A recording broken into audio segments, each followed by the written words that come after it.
We don't realize, but our country's agriculture sector is incredibly important not only with the type of food we grow and eat, but also the kind of nutrition that we are getting to keep us healthy.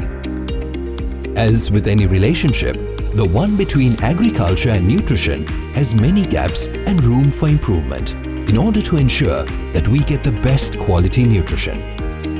These gaps vary depending on whether they are low, medium or critical.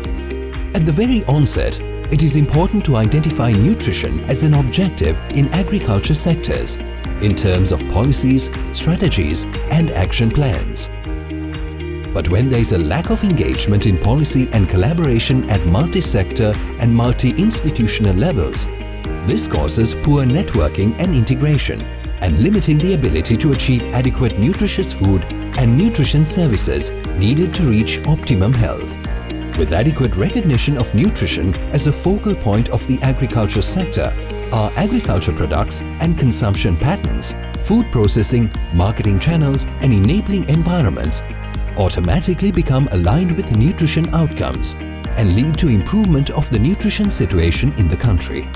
Closing the information gap between the different levels involved in agriculture is also important to the development of nutrition.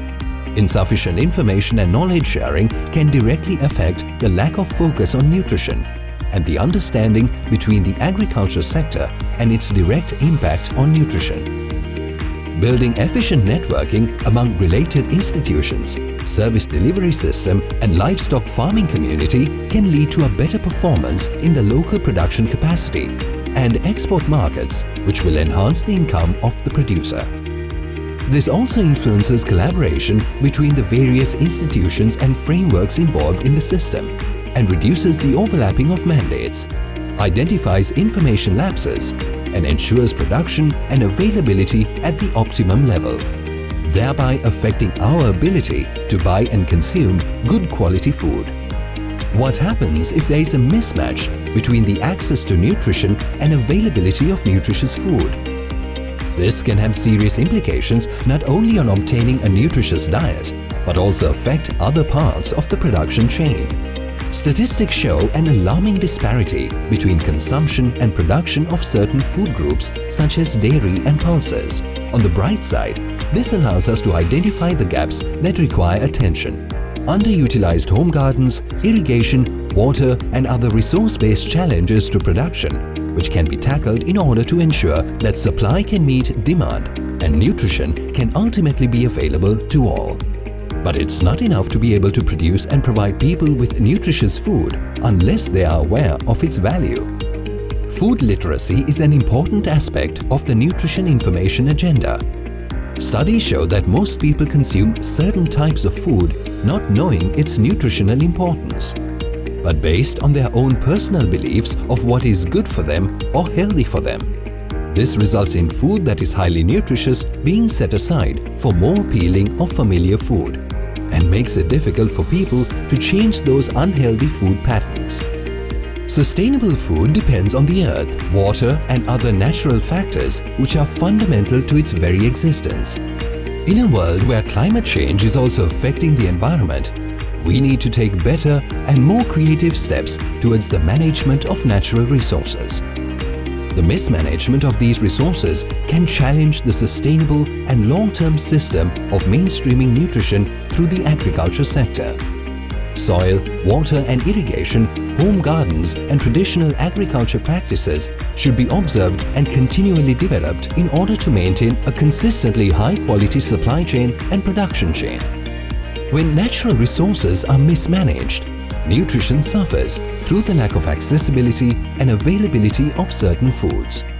But natural resources aren't the only important wheels that keep the agriculture systems working so smoothly.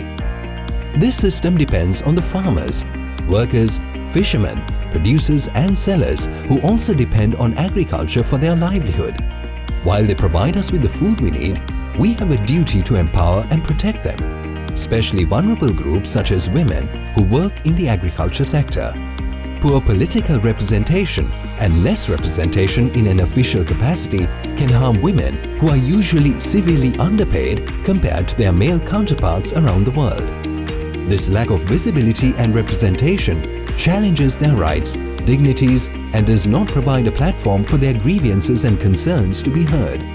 Understanding these challenges and implementing technically and financially feasible activities that empower them within their community, culture, and through alternate livelihoods and skills development will no doubt help uplift women in the agriculture sector as valuable players whose input is vital to its success in the long run to providing quality food and nutrition. These are just some of the more critical gaps which we see in our goal to build a stronger relationship between agriculture and how it affects our nutrition. These findings and research can be carefully shaped into several practical and technical recommendations that provide in-depth solutions towards understanding each issue and providing the most practical and feasible solution to help shape our system and take us into the future for a better and healthy country together.